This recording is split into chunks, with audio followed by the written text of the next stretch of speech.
Olá, meus caros, estamos aqui no nosso programa Filosofia e Cultura e hoje eu gostaria de refletir sobre uma frase, uma questão que aparece aí constantemente no nosso cotidiano. É muito comum na sua família, no dia a dia, as pessoas dizerem: olha, você precisa de Deus, você precisa buscar algo maior na sua vida, você precisa ter fé. O ser humano não se basta, ele não é autossuficiente. A vida sem Deus não tem sentido. Qual é o fundamento desse tipo de raciocínio? Qual é a base para se dizer esse tipo de coisa? Será que simplesmente é uma questão de mera crença? Ou será que do ponto de vista racional, filosófico, podemos dizer alguma coisa? Quando alguém afirma esse tipo de coisa, ela está pressupondo o quê? Evidentemente que ela está pressupondo que Deus existe, óbvio. Ela está pressupondo que Deus existe, ela está pressupondo que Deus é o sentido da vida, é o princípio e o fim de todas as coisas. Mas na realidade, ela está pressupondo algo mais, que nem sempre ela consegue explicar direito ou justificar claramente do ponto de vista racional. Mas esse tipo de discurso, esse tipo de fala, ele está pressupondo que quando nós olhamos para o mundo, para a vida, para o ser humano, nós de fato não encontramos uma razão suficiente, uma razão presente no próprio mundo, ou na própria vida humana, que justifique essa vida humana. Ou seja, eu não consigo encontrar na realidade humana uma causa que explique por ela mesma essa realidade humana. Ou seja, quando eu olho para o mundo, para o ser humano e para os outros seres, eu vejo que eles existem, mas eles poderiam não existir. Eu não consigo encontrar nas próprias coisas uma causa que explique a sua origem e modo de ser a partir simplesmente delas mesmas. Ou seja, as coisas não são causa de si próprias. Santo Agostinho, na sua famosa obra As Confissões, tem uma frase que ficou famosíssima e que muita gente repete, onde ele diz assim: fizeste-nos para ti, Senhor, e o nosso coração continuará inquieto enquanto não repousar em vós. O que esse autor estava querendo dizer com essa frase? E qual é a relação disso com a temática que nós estamos aqui refletindo um pouco? Quando ele diz fizeste-nos para ti, essa primeira expressão é fundamental porque, evidentemente, ele, ao dizer fizeste-nos, é a ideia de que o ser humano não é causa de si mesmo, mas o ser humano é criatura justamente porque foi feito por Deus. Foi chamado à existência por Deus. Então você tem ali o ato criador. E do ponto de vista agostiniano, a própria realidade, o próprio modo de ser das coisas já denuncia, já mostra que elas não são causa de si próprias. Então uma coisa que é mutável, que é temporal, se de fato ela é mutável e temporal, e teve um momento que não existiu e passou a existir, como que ela pode ter dado ser a si mesma, se ela nem existia? Logo, se de fato eu vou compreender o modo de ser das coisas, eu vou entendendo que tudo que existe, com exceção do princípio originário, é uma realidade criada. Então, fizeste-nos, quer dizer, fomos feitos por Deus. É o ato criador. Ele nos chamou à existência. E usando todo um instrumental filosófico da época dele, Agostinho, de uma certa maneira, vai colocar que Deus fez essa matéria e foi dando formas diferentes a essa matéria, naturezas distintas, e é por isso que as coisas não são iguais e possuem graus de perfeição diferentes, porque possuem naturezas diferentes que foram dadas pelo próprio Criador. Mas ele diz algo mais aí também, porque nós não só fomos feitos por Deus, nós somos feitos para Deus. E esse para ti, ele é muito forte.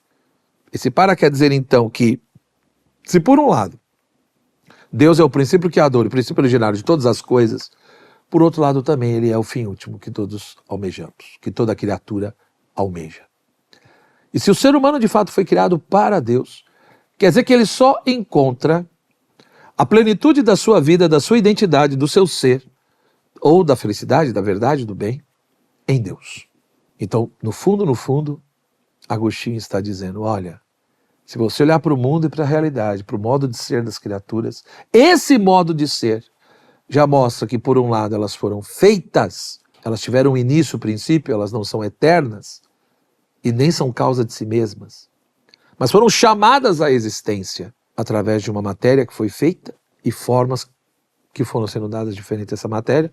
No caso do ser humano, evidentemente, aí a forma humana, a natureza humana. Mas Deus nos fez de uma forma, de uma maneira, em que o ser humano, enquanto não reencontra a Deus na sua vida, toda uma inquietude toma conta do seu coração. Toda uma inquietude toma conta do seu ser. Por isso que na sequência ele diz, né? Fizeste-nos para ti e o nosso coração continuará inquieto enquanto não repousar em ti. Coração simbolizando ali, evidentemente, o centro do pensar, o centro do querer, o mais íntimo do ser humano, onde ele toma ali as suas decisões mais profundas. Então quer dizer que o íntimo do ser humano, a sua inteligência, a sua vontade, todo o seu ser, continua insatisfeito e inquieto, enquanto ele não reencontra o seu princípio originário. Porque ele não foi apenas feito por, mas para. E esse para gera então uma necessidade ontológica.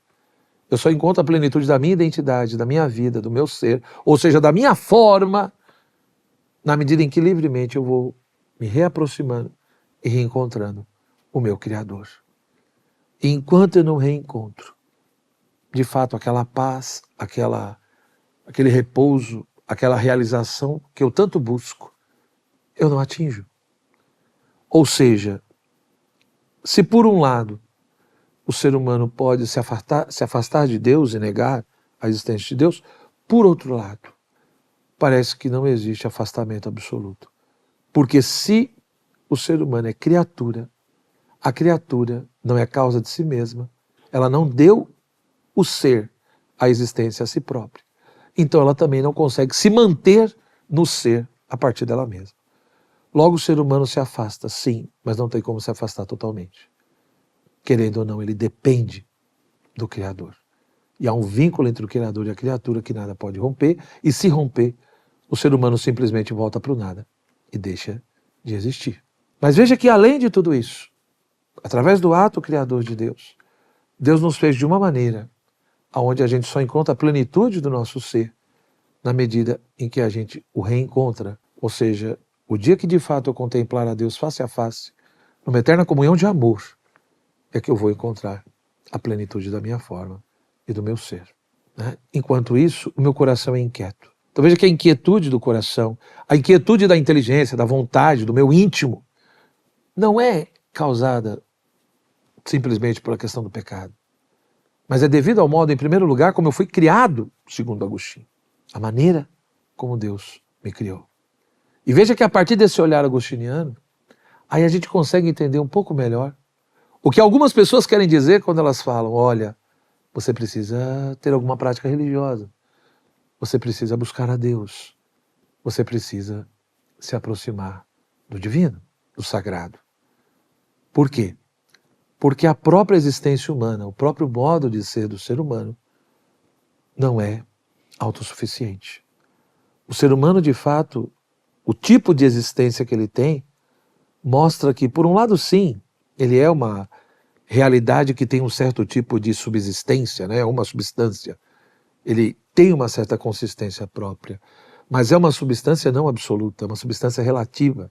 E relativa no sentido de que ele está relacionado. Ele existe, mas ele existe dependendo totalmente de um outro, em todos os aspectos. Para ser, para conhecer, para querer, para ser salvo, etc. Então, esse tipo de pensamento realmente deve nos levar a refletir um pouco. Os caminhos que o mundo moderno e contemporâneo trilhou, cada vez mais, né, focando no ser humano, nos problemas humanos, e muitas vezes fazendo até uma religião sem Deus. Quantas vezes a noção de Deus foi alterada no mundo moderno? Mudou-se a noção de Deus. Mudou-se muitas vezes a própria noção de religião. E o ser humano foi sendo colocado no centro. Ou seja, uma verdadeira religião sem Deus também foi se estabelecendo. E dessa religião sem Deus, muitos realmente começaram aos poucos a chegar à conclusão de que não precisa de Deus. Mas olhando a vida, olhando a existência, olhando o modo de ser do ser humano, será que isso tem sentido? Será que esse tipo de discurso se sustenta? Ou será que, de fato, quando nós olhamos para o ser humano, nós temos motivos suficientes, através da observação dessa realidade, de que o ser humano nem sempre existiu, ele foi chamado à existência e, portanto, existe uma finalidade para essa própria existência. E ele encontra a plenitude do seu ser e da sua forma quando ele realmente, livremente aceita esse princípio originário, criador de todas as coisas. E enquanto isso não ocorre, realmente, a inquietude toma conta do coração e muitas vezes parece que nada tem sentido. Então, pense um pouco sobre isso, reflita sobre isso, mas observando a própria realidade, o modo de ser das coisas, e não simplesmente a partir de ideias pré-concebidas. Forte abraço, deixe seu comentário, compartilhe, deixe aí a sua curtida, se inscreva no canal, tá? E que a gente possa, no nosso próximo encontro, continuar aqui as nossas reflexões filosóficas. Tchau, tchau.